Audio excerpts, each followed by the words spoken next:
Olá pessoal, tudo bem com todos vocês? É com enorme prazer que estamos mais uma vez aqui com o nosso programa. Mas gostaria de lembrar do nosso último encontro, onde nós falamos sobre o quanto Deus é poderoso em ter criado todas as coisas em apenas 6 dias.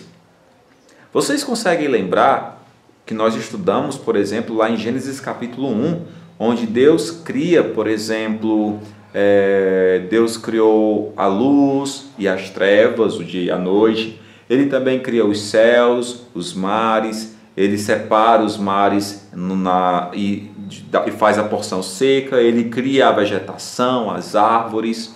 Ele também faz a criação do sol, da lua, das estrelas. Deus é poderoso criando todos os animais que voam, os animais dos mares e tantos outros. E ele também criou o homem e a mulher, ou seja, ele criou o ser humano. Sim. Então Deus criou tudo o que existe. E no sétimo dia ele descansou. Hoje eu quero continuar explicando sobre este assunto do nosso último encontro. Porém, dando uma ênfase maior na forma como Deus criou o homem e a mulher. Hoje nós vamos estudar na Palavra de Deus, Gênesis capítulo 2, do versículo 4 até o versículo 25. Ok? Em Gênesis capítulo 2, do 1 ao 25. Onde vou estar explicando a forma como Deus criou o homem e a mulher. Mas nós também vamos estar estudando e decorando o quê? Um versículo da Palavra de Deus. Ok? Combinado? Vamos começar a nossa decoração? Vamos combinar em decorar o nosso versículo de hoje. Ele está em 1 Timóteo, capítulo 4, versículo 4. Certo? Que diz o seguinte: pois tudo que Deus criou é bom e recebido com ações de graças. Mais uma vez, 1 Timóteo, capítulo 4, versículo 4. Pois tudo o que Deus criou é bom e recebido com ações de graças. Vocês viram? Deus criou todas as coisas. E Deus, ele consegue olhar para a sua criação e ver que tudo que ele fez é bom. Por isso, nós que somos criaturas de Deus, nós precisamos render graças a Deus, a sermos agradecidos. E hoje nós vamos ver e vamos estudar a Palavra de Deus, de ver como ele criou o homem e a mulher, como Deus criou o ser humano e todos nós. Vamos começar em Gênesis capítulo 2, ok? Vamos lá. Então, vocês conseguiram decorar, aprender o nosso versículo de hoje? É bem simples e bonito, não é verdade? Porém, agora estaremos estudando a Palavra de Deus, onde ele vai explicar como criou o primeiro homem e a primeira mulher. Lembra que nós já estudamos como Deus criou, como foi que ele criou todas as coisas, o mundo e o universo, tudo que ele fez, nós já vimos. Deus criou, por exemplo, a luz e as trevas. Deus criou, nós vimos os mares, e ele também criou a porção seca. Nós também estudamos que Deus criou a vegetação, as árvores, e posteriormente ele cria também o sol, a lua, as estrelas, os animais e o homem e a mulher. Porém, agora, nesse momento, nós vamos estudar o capítulo 2, onde Deus dá uma ênfase na criação do homem e da mulher, do ser humano. Nós podemos ver isso no capítulo 2 de Gênesis, desde o versículo 4. E vamos ler um pouco para ver o que é que ele diz lá. Ele diz que este é o Gênesis, ou o início dos céus e da terra, quando foram criados todas as coisas, quando o Senhor Deus os criou. Antes não havia nenhuma planta no campo, não havia nada, nenhuma erva havia sido brotado, porque o Senhor Deus não fizera chover sobre a terra, e a terra não havia homem para lavrar o solo, apenas o olebrina. Mas Deus, então ele decidiu naquele momento juntar uma porção de pó da terra e ali formar o homem, o primeiro homem. E este primeiro homem, depois de formado, Deus o coloca em um jardim, e esse jardim é chamado de Éden. Sim, Deus o coloca naquele lugar. E lá nesse jardim existe uma grande área de vegetação, todos os tipos de árvores frutíferas com variados tipos de frutos. Lá era um lugar perfeito, lindo, e havia rios também passando por aquele jardim. E nós observamos que Deus, ele pega este homem que ele havia criado e ele o coloca no meio do jardim do Éden com um objetivo, para que ele pudesse guardar e cultivar aquele local. Então observa que no versículo 16 diz que é um versículo muito importante, porque aqui vai explicar a primeira ordem que Deus lança ao homem.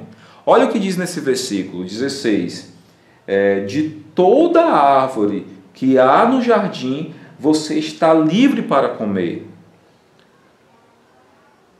E no versículo 17, ele diz, mas uma árvore, esta árvore que ele pode te dar o conhecimento, ou uma experiência, ou você realmente vai conhecer, essa árvore que te dá o conhecimento do bem e do mal,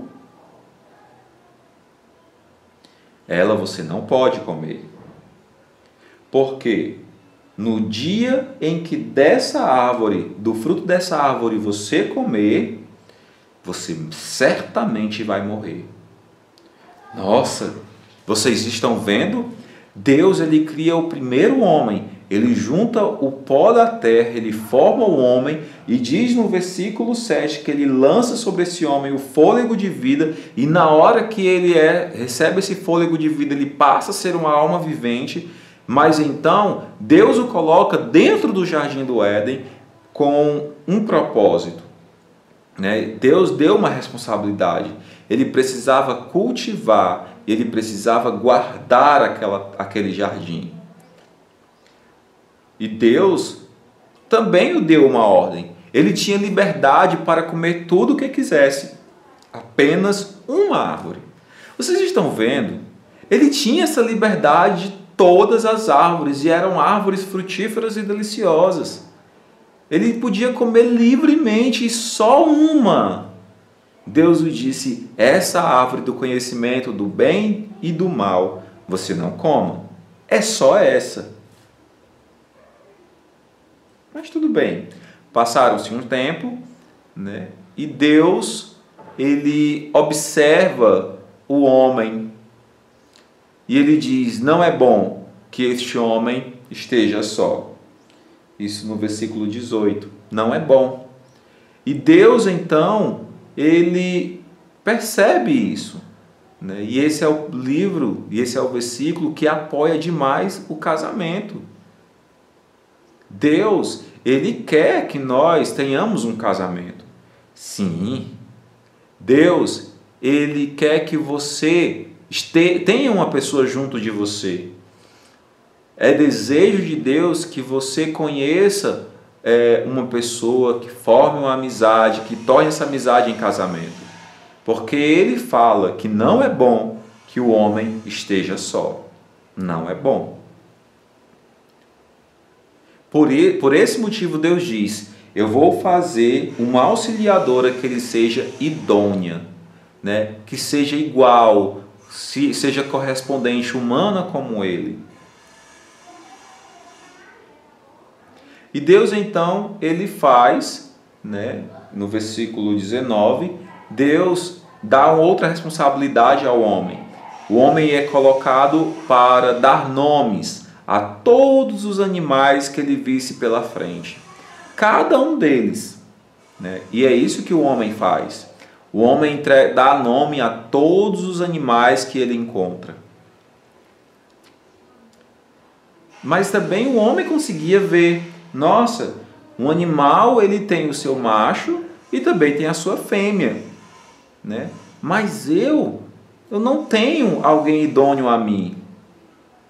Ele não tinha um outro igual a ele, que correspondesse, não tinha uma mulher ali. Mas os animais tinham a sua correspondente.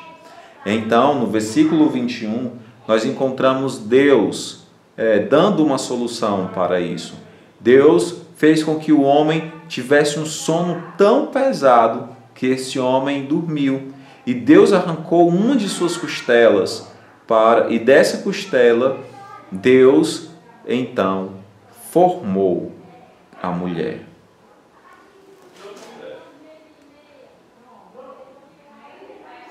Logo em seguida, quando o homem acorda, no versículo 23, que ele vê aquela mulher, ele fica espantado, ele fica admirado e imediatamente ele já a ama. E esse homem então lança o primeiro cântico registrado nas Escrituras, no versículo 23, onde ele diz: esta, afinal, é osso dos meus ossos e carne da minha carne. Chamar-se-á varoa ou mulher,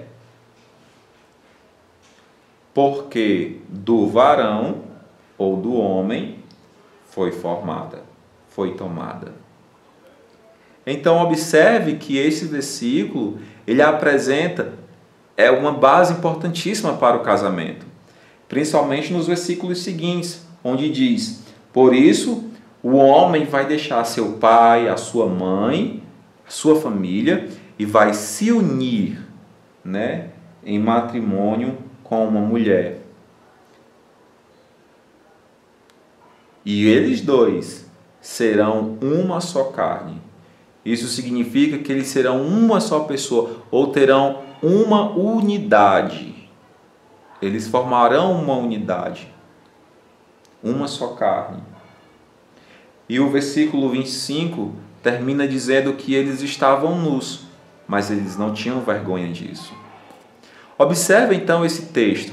É um texto belíssimo que nos apresenta e nos dá base ao casamento. Deus, foi quem instituiu o casamento. E nesse período havia pecado? De forma nenhuma. O homem e a mulher, eles estavam livres do pecado ainda. Eles não haviam cometido nenhum pecado. E essa é a primeira instituição que Deus criou, o casamento. E Deus criou esse casamento e abençoou o casamento. E hoje, em nosso estudo, nós podemos então ver que Deus criou o homem e a mulher. O homem, Deus criou do pó da terra, o formou e lançou sobre ele o fôlego de vida. Já a mulher, Deus faz o homem dormir, arranca uma de suas costelas e forma então a mulher e cria essa mulher da costela do homem. E os dois, eles vivem em matrimônio. E esse casamento perdura por um bom tempo. Né? E eles dois estão juntos constantemente, um apoiando o outro o tempo todo. E esse versículo, então, ele nos dá base, sim, para mostrar o quanto o casamento é importante e que foi Deus quem os criou. Então, que Deus esteja nos abençoando. Vamos orar. Senhor Deus, muito obrigado por esse texto das Escrituras, que nos apresenta a formação do homem e da mulher. Como que o Senhor criou ambos, como que o Senhor fez cada um deles. O Senhor desejou revelar isso a nós. Obrigado também, Senhor, pela forma como o Senhor nos apresenta a importância do casamento, porque foi o Senhor quem o criou, por isso é tão importante. Te peço que esteja abençoando os casamentos aqui presentes. Em nome de Jesus. Amém. Se você conseguiu entender esse texto, nosso estudo, e quer aprender mais, ou tirar alguma dúvida, fazer alguma pergunta, fique livre em nos perguntar. Manda um e-mail, ou até mesmo faça no chat aqui do YouTube, que nós podemos e queremos responder a sua pergunta. E vamos ficar imensamente felizes por isso. Tchau e que Deus abençoe.